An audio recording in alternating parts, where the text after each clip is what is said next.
চলো বন্ধুরা, delivery boy পার্সেলটা দিয়ে গেছে, এটা ওপেন করি আর করে দেখি কি এসছে। আমিও জানি না কি এসছে, তোমাদের দাদাভাই অর্ডার দিয়েছিল, তো আমার মনেও নেই যে কি অর্ডার দেওয়া হয়েছিল।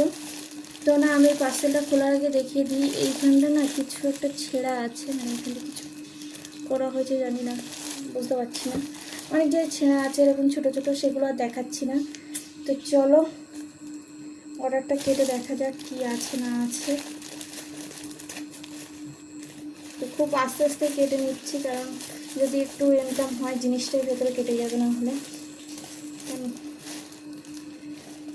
তো চলো প্রায় কেটে ফেলেছি। ও আচ্ছা, আমি দেখে বুঝতে পেরেছি এটা কি এসছে। একটা ব্যাগ অর্ডার করেছিলাম, সেই ব্যাগটাই এসছে। ব্যাগটা সুন্দর, কালারটা দেখো বন্ধুরা, কতটা সুন্দর কালার ব্যাগটা দেখো। এই ব্যাগটা আমি অর্ডার করেছিলাম অনলাইন থেকে। আমি ভেবেছিলাম এটা কাপড়ের ব্যাগ আসবে, কিন্তু না, একদমই কাপড়ের আসেনি, এটা চামড়ার এসছে। তো ওপেন করে দেখো তোমাদের সাথে একটু ভালোভাবে ক্লোজলি। খুব সুন্দর এসছে, খুব